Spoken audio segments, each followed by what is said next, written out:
Now, normally the prognosis for this is not very encouraging, but I'm going to fight this, and I'm going to keep working, and with the love and support of my family and friends, and with the help of your prayers also, I plan to beat the low survival rate statistics for this disease.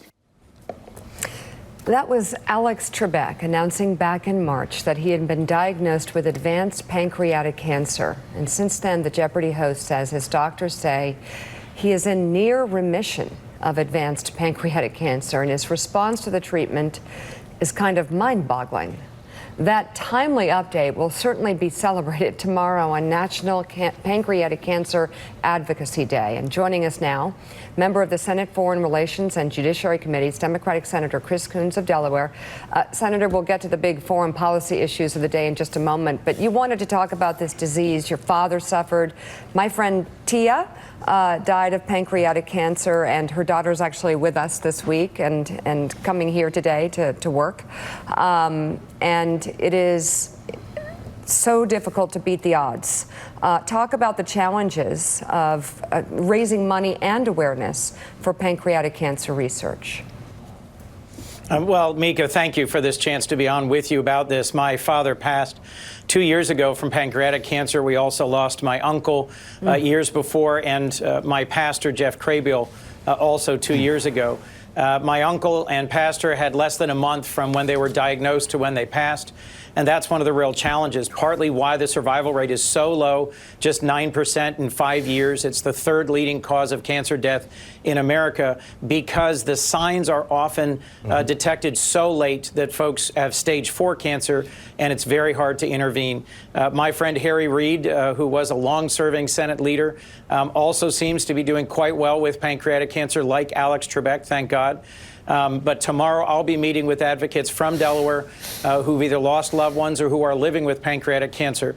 Mika, we have to invest more in cutting-edge medical research. I'm advocating for $10 million in our defense medical research program. In the House, they just increased it from 4 to 6. But this is still a very tiny percentage of the amount needed in order to develop a new detection technique. When Tia was diagnosed, remember, we looked into why isn't there more research? Why can't, they do so much with breast cancer? And it's because of those odds. Well, it is so deadly. And we hear that it's difficult to raise money. We've talked to people about raising money for pancreatic cancer, and it's hard to do that because it's considered a death sentence. It seems to me this is exactly the type of disease, the type of cancer that is suited perfectly for the NIH to invest in. Yes, so what can you do, what can the Senate do to actually invest more money in the NIH for it? Well, first, Joe, over the last 2 years, despite budget proposals that would have cut NIH on a bipartisan basis, we've added $2 billion each year to NIH research, but that's across every possible disease state for basic and advanced medical research to affect everything from Alzheimer's to psoriasis. And so, frankly, getting more money into critical, deadly cancer research is my focus. We can encourage the NIH to make it a priority. There is this defense military research program I mentioned where I'm trying to direct this year $10 million. But I think we can and should do more. I hosted Dr. Francis Collins, the head of NIH here in Delaware, just a few months ago, and made a point of talking with him about the significance of NIH research, because it is so hard to get the private sector to invest in research in a disease that's so difficult to study, because so few of the subjects who they might work with in trials survive more than a few weeks. So moving to foreign policy. Thank you for your important work there, and let's move to foreign policy now. Thank you, Richard Haas has a question for you, Senator. Yeah, Senator, let's talk about Iran. Two things. One is, during the Iraq War years ago, we asked the intelligence community for an assessment about what it would be like if Saddam Hussein were removed, and they gave us an assessment that actually looked an awful lot like exactly what turned out to be the case. Have you and your colleagues asked for an assessment from the agency about what a war with Iran would look like, and have you received a briefing on that? Yes, and not as complete as I would have hoped. We just had a briefing last week, and frankly, a number of my colleagues asked questions right along those lines, and we're frustrated that there wasn't more specific and relevant detail. I can't go into what was said in a classified setting, of course, Richard, but I'll tell you that I left that briefing underwhelmed with the clarity of the potential scenarios that were laid out. A number of military leaders who are not currently serving but who are former have said publicly, pointedly, an actual full-scale war with Iran would be incredibly costly, very long, and of uncertain outcome. Iran is larger, more populous, has more hardened military experience, has combat troops with experience throughout the region. So compared to Iraq, I think it would be an even harder country.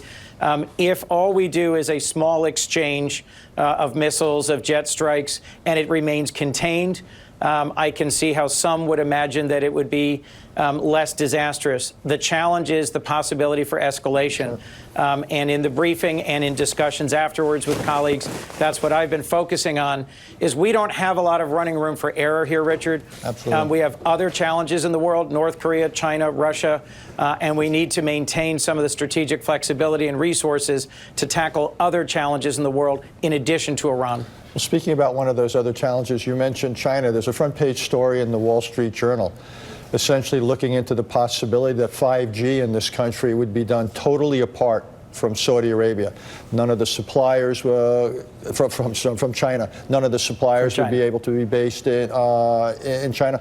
Would you and your colleagues support that, essentially having a total decoupling of the United States and China when it comes to advanced technology and 5G in particular?